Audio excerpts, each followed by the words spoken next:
Good morning, everyone. No birthday song today because this one's for the adults. Not that you don't have birthdays, but I don't know when your birthday is.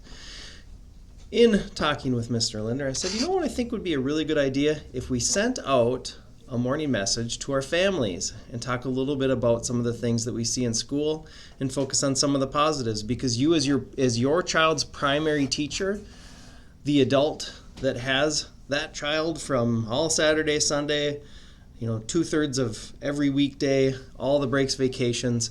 Although we are their educators, their teachers, you, whether you knew it or not, are also under daily observation by your children, and you are their primary teachers. So shifting gear, let's take a look at a folder. So I have this folder of images that I often reference. If you've ever watched any of the morning messages, Mr. Linder and I both reference these images. And we won't get into the educational side of it, but let's just say that daily we try and reinforce the message of being respectful, being responsible, being safe and kind, and having that behavior in different areas of the school. So what we notice is, well, it would even be my own family.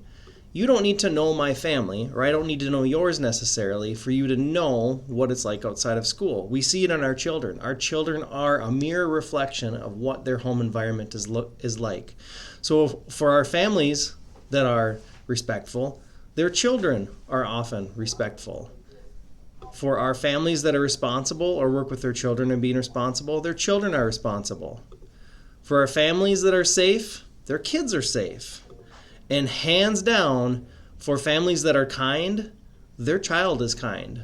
So for those of you that are respectful, responsible, safe, and kind, we thank you. It makes our work in educating your child much more efficient, much more easy. I wouldn't say anything's easy, but it's definitely a lot more fun, efficient to work with kids and families that are respectful, responsible, safe, and kind. For those that are not, when things happen, just so you're aware of some of the language I use as a principal, elementary age kids in general, they're supposed to make mistakes. So when a kid's not kind, that happens. Adults aren't kind too. For me, I would much rather our children make the mistakes when they're young, when the stakes are low.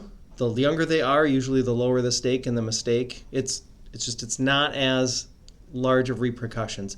So if a kid's going to be disrespectful, I would rather have it happen when they're young, because that provides all of us that teaching and learning opportunity to work with that child, work with that family. Another thing we talk about too is the stop, walk, and talk. This is much easier. It's hard. I mean, when someone's being a butthead or a meathead or being mean to you, it's never fun.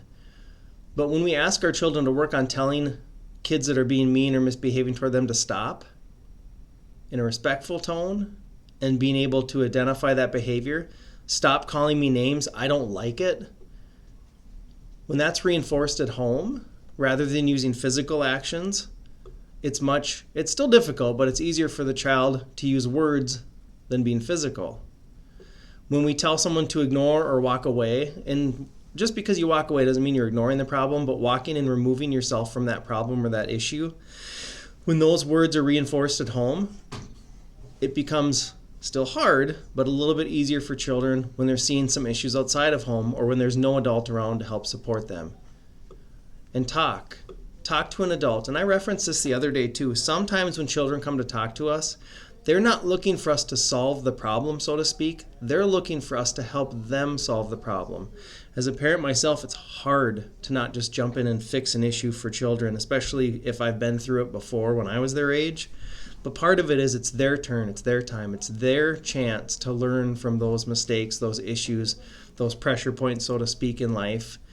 So when your children do come and ask you for help, remember, sometimes they're not asking us as the adult to fix the problem or make it stop. Sometimes they're asking us, what could I do, the kid, what could I do to help this problem or to make it better? So for the kids, we talk about different spaces in our building, like how to behave in the cafeteria or the servery and hallways, the restroom, the office. As an adult, every minute we're with our children, like even when I'm doing these announcements, I've got 2 boys. I'm being observed. They're watching how I act and how I behave. Every moment of our life, we're being observed by our children. They're picking up what we do, our verbal, our nonverbal, physical, not physical. How do we react to situations in daily life? So for our families that are kind, so say for example, You're getting your coffee, you say please, you say thank you, you leave a tip. Children that witness that from their primary teachers, their parents, their family, their caregivers, they're much more likely to be kind themselves. When we as adults or those caregivers are respectful, say for example, we take our hats off during the pledge or when we come into the school building because there's a flag out front, the children are much more likely to do it too because they've seen that from people they look up to, they care for, they want to emulate, again, that mirror reflection. When we see adults that are responsible, the adults that take responsibility for their actions, whether it's good things, bad things, up days, down days, when the adults take responsibility for that, we see that in the children when they come to school. They take responsibility. They look to fix it. When we see families that are safe, I'll use parent pickup and drop off.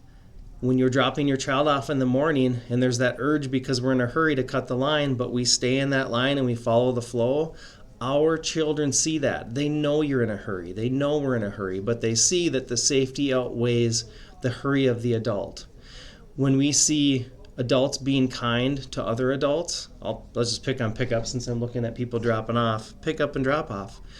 When we get frustrated as adults when things don't move as fast as we want them to go, and our children see us respond with kindness or patience and comments like, well, yeah, that person just cut me off, but maybe they have an emergency. Maybe they have something they're dealing with.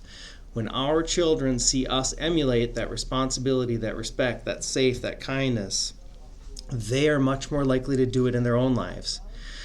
So when you hear from your child's teacher that, oh my gosh, they're so kind, they're so respectful, that hopefully you're glad to hear that, but hopefully you're not surprised. Like that's the hard work that you put in as a parent, as a caregiver, grandma, grandpa, aunt, uncle. So for those of you that are doing your best to emulate being respectful, responsible, safe, and kind, we thank you. I mean, it makes our jobs, everybody's job is hard, but it makes it easier. It makes it easier during that math lesson when we're worried about long division and not worried about respect, responsibility, safe, and kindness.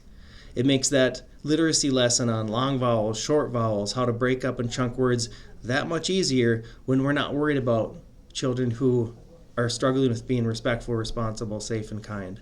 So we as a school will continue. I'll share that image again. I think it's fantastic. I hope you see this everywhere. We will continue to focus on our daily lessons. Even if it's not an actual lesson, we will continue to model the best we can, being respectful, responsible, being safe, and being kind. Hopefully you see this out in the community. I know there's one of our sporting groups is going to have a patch on their jersey with that. I know it's on the Jumbotron at the high school, whatever that's called at the field. But if you've watched it this far, first of all, thank you. It's closing in 8 minutes. But second of all, thank you for helping us help your family and your child. And with that, remember to make the most and best of yourself today.